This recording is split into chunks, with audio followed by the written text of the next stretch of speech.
My mother was unhappy with her marriage, but I never thought it would lead to her eating out Santa Claus. It was goo, all over the walls, not just white but red too. As a toddler, I had never understood why Mommy was ashamed of me. Of course, she wasn't my real parent, but the innocent mind of a 6-year-old saw no difference. My stepmother evidently saw many. After Dad's remarriage, my stepmother had gotten to work keeping me out of sight while she was in the house. That meant that the school year saw me go straight upstairs to my room after school, while the summer was even more dreadful. Never would I go to the beach or amusement park like the other kids in my grade. The one thing I truly had to look forward to during those dark times was the daily visits from Dad to my room. Dad posed an extremely unpredictable figure. The few times I chanced to glance from the top of the stairwell at the procession of guests who filled our living room every weekend, Dad was the fidgety, unconfident man in the corner, while my stepmother would act the host.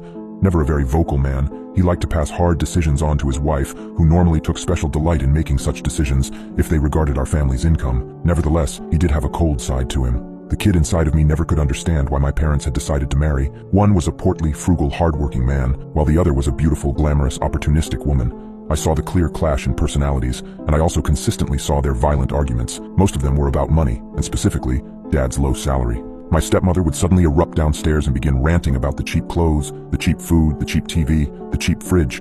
"Melissa, everything's gonna be all right," Dad would say. "You know that.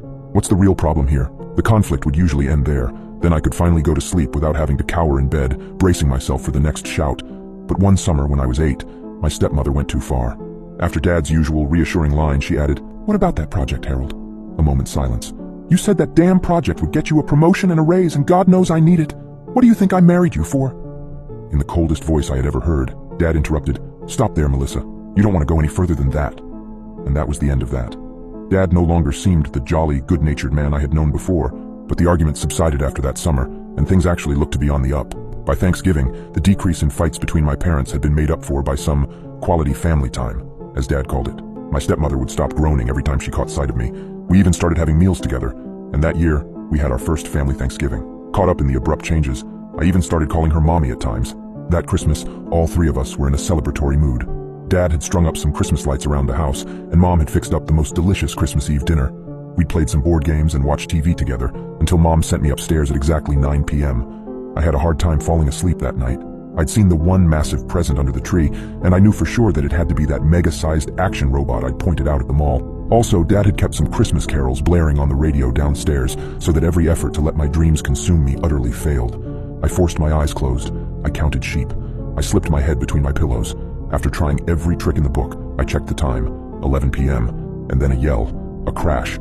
A dull thud echoed from my parents' bedroom. "Dad? Mom?" I called out. Stepping carefully out of my room, I was met by an empty, dark hallway.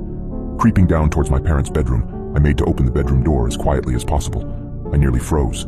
A ragged-looking man, dark-haired and sinister, crashed into me as he rushed out of the room. As he turned to look down at me, I noticed his shirt, shining red and still wet. Who are you?" I asked. You, but Melissa said," the man stuttered. At last he seemed to reach comprehension. "But you must be George, no?" I nodded yes. "Ho ho ho," he cried enthusiastically. "I've come here from the North Pole with all your presents. I know you've been a good boy this year, but if you want to keep it up, you'd better get into bed while I fill up your stocking, okay?" I wasn't a good boy that night. After I'd closed my bedroom door behind me and heard the man step slowly downstairs, I walked down the hallway, past my parents' bedroom, past Dad, who was lying bloodied inside of it, and silently down the stairs. And then, as Michael Jackson sang from the radio still blaring, I saw Mommy kissing Santa Claus. Suddenly, Mommy pulled away from Santa. "You should leave now. He'll wake up again soon." Santa simply nodded, an inscrutable expression on his face, before making his way to the door. I watched, my heart hammering in my chest, as Mommy followed him. As he opened the front door, a gust of chilly wind blew in, causing the Christmas tree to sway, and the lights cast strange, dancing shadows on the walls. I darted up the stairs then, back to the relative safety of my room. Yet, a nagging curiosity propelled me to return, to find out what had just transpired. So I crept down once more, towards the living room, where Mommy stood alone, staring at the Christmas tree. Suddenly, she turned to the spot where I was hiding. My heart nearly stopped. But instead of revealing me, she simply stared, her eyes full of an emotion I couldn't decipher. A mixture of fear, guilt, and something else I couldn't put my finger on. "You didn't see anything tonight, George," she whispered, her voice barely audible above the soft music still playing from the radio. She seemed to be talking to herself rather than me. "You saw nothing." I retreated upstairs, not understanding but accepting her words. As I laid in bed, my mind spun with questions. Questions about the stranger dressed as Santa, about the blood on Dad, about Mommy's actions. I couldn't wrap my young mind around it. Suddenly I heard a rustling sound coming from the end of my bed. Sitting up, I strained to see in the dim light. A soft glow began to emanate from beneath my bed, illuminating a small, ornate box that hadn't been there before. I reached out tentatively, pulling it into the light. The box was beautiful, adorned with sparkling gems and intricate carvings. As I opened it, a sweet yet chilling melody filled the room. A tiny, perfectly crafted Santa figure, identical to the man who had just left our house, rotated slowly to the music. Just as the melody reached its peak, a chilling whisper echoed around the room. "It's not over yet, George." I froze, staring wide-eyed at the box, as a shiver ran down my spine. Who whispered that? Where did it come from? All I knew was that this Christmas would change everything. But how? I could only wait and wonder as I lay in my bed, the eerie melody from the music box lulling me into a restless sleep. My dreams that night were filled with red suits, blood, and unsettling jingles that seemed to whisper, "Santa will return, and I think you'll be next."